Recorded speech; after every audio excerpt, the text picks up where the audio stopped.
তো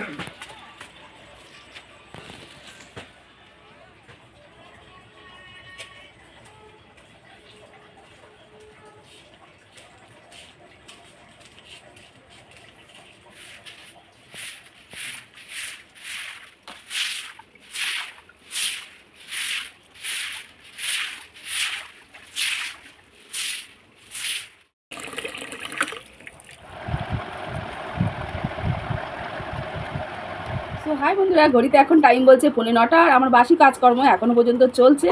তো 9:45 বাজে, 9টা বাজলে গলাটা এখনও পর্যন্ত আমার ঠিক হলো না। কথা বলতে বলতে এত অসুবিধা হয়ে যায়।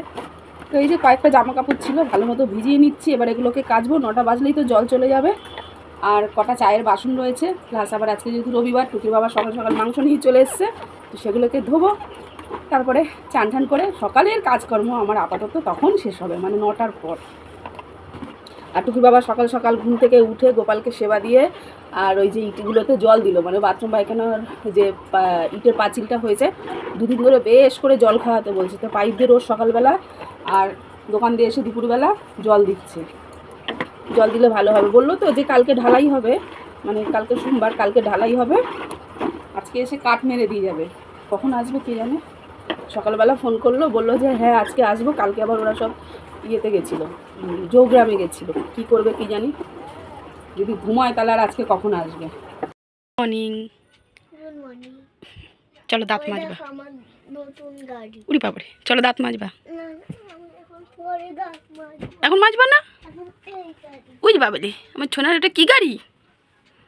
উই বাবা, এটা কি স্কুটার না টোটো না অটো? সাইকেল সাইকেল দেখি। ওই বাবারে কি সুন্দর সাইকেল বানিয়েছে। এটা সাইকেল হয়নি তো, স্কুটার টাইপের হয়ে গেছে।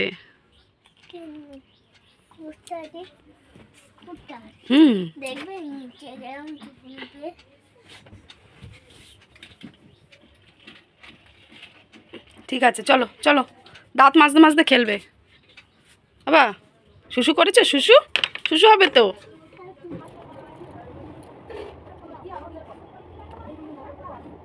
কদিন ধরে কানটা আমার ফাঁকা রয়েছে, এবার সোনার কানেরটা যে পরবো, আলমারির মধ্যে ঢোকানো বার করবো করাই হচ্ছে না। কেমন লাগছেও দেখতে কানটা ফাঁকা। এবার ইমিটেশনের কানের যে পরবো, দুদিন পরলেই না কান পুরো ব্যথা হয়ে যায়। রাজ্যের কানের, কোথাও যাওয়ার সময় তখন আর ভালো কানের খুঁজে পাই না, এই কানেরটাই এখন পরি। আর একটা কোথায় গেল, সুন্দরবন যে গেলাম বেড়াতে, তো মেয়ে কতগুলো কানের বেছে রেখেছে বাক্সের মধ্যে, যে মা যাওয়ার সময় আমি নিয়ে যাব। ও বাবা, ওই বাস্কের মধ্যে থেকে দুটো কানের আমি বার করে পড়েছি, ব্যাস আর ঢোকায়নি বাস্কটা। আর ওখানে গিয়ে ওই একটা মেয়ের কানে একটা ছিল, আমার কানে একটা ছিল, ওই দুটো দিয়েই চালিয়েছি। দূর ব্যাং, এই কানেরটা আর একটা কোথায় গেল রে, এটা আলাদা। এই পাইছি, এই দুটো পরি। ও রাত্রে আবার শোয়ার সময় কি বলো তো, খুলে দিতে হবে। সোনা ফেল সোনা ফেল, সোনা সোনা ভাই। সোনার কানের পরলে কান ফান কোনো ব্যথা ব্যথার ঝামেলা নাই, ইমিটেশনে পরলেই ব্যাস। এবেলা পরবো তো ওবেলা আমাকে খুলে রাখতেই হবে। কিন্তু গুজি, এই কানের গুজিটা দিয়ে পরে নিই। পরে নিয়েছি কানেরটা, সোনাফেল ইমিটেশন কানের পরে নিয়েছি। আর বেলু যাওয়ার সময়, মানে বেলু যখন আমরা ঘুরতে গেছিলাম, তো মেয়ের জন্য একটা কানের কিনেছিল ওর, আমি আমার জন্য কানের কিনেছিলাম। তো এই কানেরটা আমার এত পছন্দ হয়েছিল, কানেরটা কিনে নিয়েছি। টুকির বাবা বান করলো যে কিনো না, অত ভালো লাগবে না। সত্যি বাড়ি এসে একটু পরে দেখি, পুরো বাগদির মতো লাগছিল। আসলে এই কানেরগুলো না আমি অনেককে পরতে দেখেছি, তারা অবশ্যই স্টাইলভাবে সাজুগুজু করে, কানেরটা পরে মানিয়ে যায়। কিন্তু আমি তো ভাই অত স্টাইল জানি না। তো যাই হোক, কানেরটা পরেছি, আমাকে একদম ভালো লাগছিল না। মানে মেয়ের কথাও তখন শুনলাম না, মেয়ের বাপের কথাও শুনলাম না, আমার ভালো লাগলো, আমি কিনে নিলাম। আর কানেরটা এই বাস্কের মধ্যে পড়েই রয়েছে। কোনো না কোনো সময় মানে পাটিয়ালা চুড়িদারের সাথে বেশ সুন্দরভাবে স্টাইলভাবে সাজা যায়, তাহলেই কানেরটা গিয়ে মানায়। কানেরটা নিজেও আমার হাত থেকে পড়ে যাচ্ছে, তোর আমার হাতে থাকবে না, পুরো কেমন লাগে পড়লে। বাবা এ না, শোনা না, তুমি মাঝে থাকো, তারপর আমি মাঝে দিচ্ছি। এনা এনে এনে, কী রোদ উঠেছে সকালবেলাতেই, খাকা রোদ।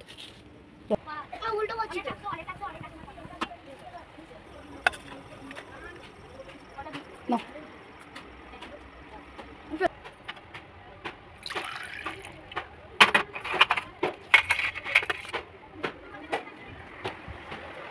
না, লা লা লা লা লা লা লা লা লা লা লা লা লা। কালকে ফ্রিজে খানিকটা বাসি ডাল ছিল, মানে টমেটোমের। তো টুকির বাবা আজকে যেহেতু মাংস নিয়ে চলে এসছে, তো এখন সকালবেলা সেই ডাল দিয়ে আর মাংস দিয়ে বেশ গাঢ় গাঢ় টাইপের অল্প, মানে আমরা 3 জন খাওয়ার জন্য করে নিচ্ছি গাঢ় ডাল, মাংসের ডাল আর কি। আর একটু আটাও ছিল, ভাবলাম চলো সকালবেলা তাহলে রুটি আর ডালটা খেয়ে নিই। আর দুপুরবেলা ভাত, ঢেঁড়স সেদ্ধ আর মাংস করবো। রাতের বেলায় যা গরম পড়েছে দুদিন ধরে, আজকে রাতের বেলা পান্তা ভাত খাবো, তার সাথে ঝাল ঝাল আলুর চপ খাবো। তো সন্ধ্যেবেলা বাপিদার দোকান দিয়ে চপ নিয়ে চলে আসবো। 4 জন, না ছেলে তো খাবে না, বাদও 3 জনের 3টে আলুর চপ নিয়ে আসবো, আর ছেলেকে অন্য কিছু খাইয়ে দেবো। ছেলেকে রাত্রেবেলা ঠান্ডা ভাত খাওয়াবো না। দারুণ খাবার, তাই না? কে কেরম খাও আমাকে কমেন্টে জানিও।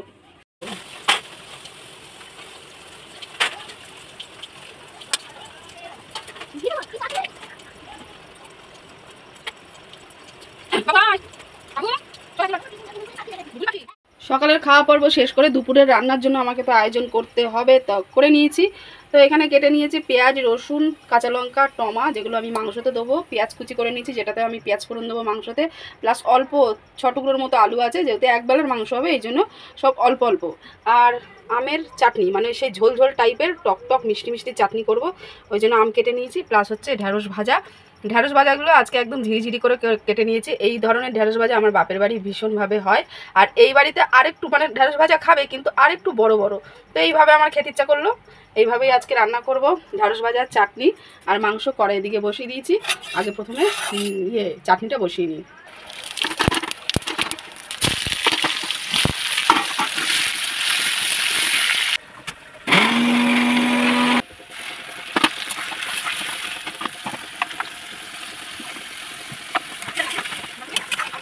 তুই জানিস তো আজকে ঈশানকে একটু শ্যাম্পু দেবো। কি হলো, কি হলো? দেখি দেখি দেখি, ওই দেখ, কেউ কেউ চোখে জল দে, চোখে জল দে, জল দাও। এদিকে আসো, এদিকে আসো, না কল খোলে জল দাও।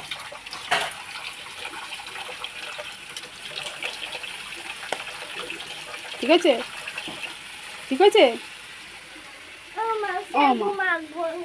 শ্যাম্পু মাখবা না? তোমাকে বেশি করে শ্যাম্পু মাখাবো। তাহলে তুমি কি মাখো? ডাব শ্যাম্পু?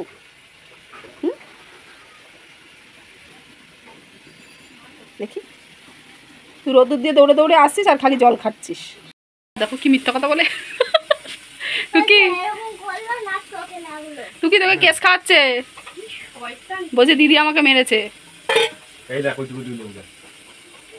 কি পাতি বাবা, পরিপুষ্ট হয়নি তো, গাছ থেকে তুললে আনছো নাকি? দেবো ওইটুকু একটু লেবু গুলো এনেছো কেন? ওর মধ্যে কি রস ফস কিছু আছে নাকি? কি হ্যাঁ, ওইটুকু একটু লেবু, দেখে তো মনে হয় রস ফস কিছু নাই।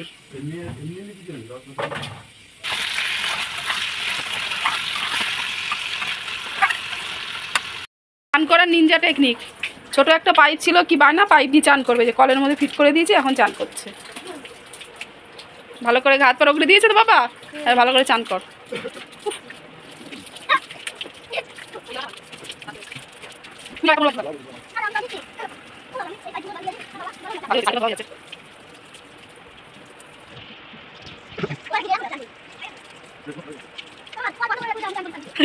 তো বন্ধুরা, চান টান করে অনেকক্ষণ আগে চলে এসেছি। সকালবেলা যেহেতু রুটি আমরা খেয়েছি, তার জন্য বেলার দিকে গরম গরম ভাত এই যে বসিয়ে দিয়েছি। যদিও বা গরমকাল পড়ে গেছে, সেরকম একটা গরম ভাত এখন খেতে ভালো লাগে না।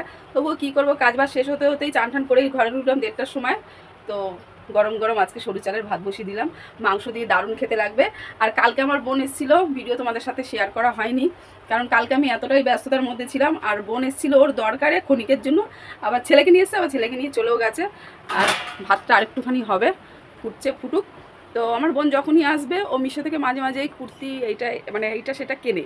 আর কুর্তি কিনলে কি হবে, 2 দিন পরে ওর গায়ে একটুখানি টাইট হয়ে যায়, মেয়েকে এসে দিয়ে যায়। তো এইভাবে টুকির অনেকগুলো কুর্তি জমা হয়ে গেছে। তো কিছুক্ষণ আগে সেই কুর্তির দোকান নিয়ে বসেছে, মা আমাকে এগুলো ফিটিংস করে দাও, সেলাই করে দাও। আমাদের সময় ভাই আমরা ওই ঢিলামিলা পরতাম, এখনকার মেয়েরা ওই ঢিলামিলা কুর্তি পরবেও না। আর সত্যি কথা বলতে ভালোও লাগে না ঢিলামিলা জিনিস পরতে, ঢিলা আবার মিলা। আর আমার যে অর্ডারি ব্লাউজ আর চুড়িদারটা ছিল, সেই দুটো একদম কমপ্লিট হয়ে গেছে, তোমাদেরকে দেখাচ্ছি। শুধুমাত্র হেম হয়নি, হেমটা করতে হবে, ওইটা ফাঁক ফোকর সময় দেখে আমাকে করে নিতে হবে। এই চুড়িদারটা বানাতে দিয়েছে ছোট হাতা, গলায় আর হাতায় পাইপিং দেওয়া, পেছনে এই যে দড়ি ঘন্টা ঝুলছে। তাই কাপড়টা না একটু মোটা টাইপের। আমাকে যখন অর্ডার দিতে এসছে আমি বলছি কী গো এত মোটা চুড়িদার বানাচ্ছে? বলছে আমরা ঘুরতে যাবো একটু শীতের জায়গাতে, ওই জন্যই বানাচ্ছি। আর পেছনে চেন দেওয়া আছে। পিসটা আমি দেখতে ভালো। এই হয়ে গেল ওপরের জামা, আর এই হলো চুড়ি প্যান্ট যে আমাকে বানাতে দিয়েছে, খুব মোটা। আর এই হলো আমার প্যাডের দেওয়া ব্লাউজ। ও উল্টো দেখাচ্ছি।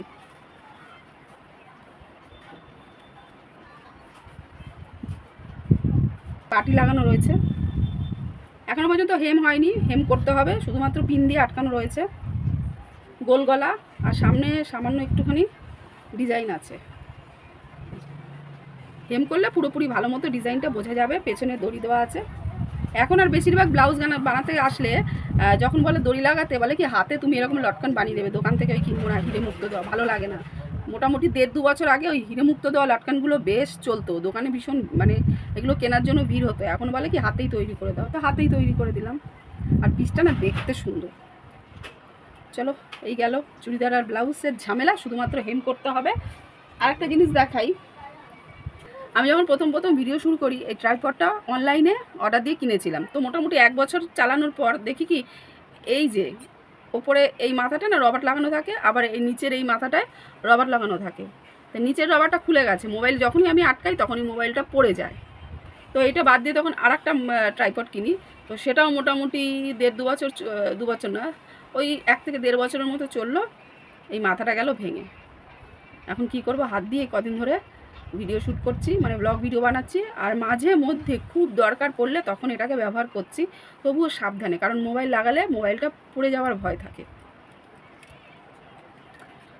তো চলো, দুপুর 2টো তো বেজে গেছে, ওইদিকে ভাত হয়ে গেছে, আমি নামিয়েও দিয়েছি।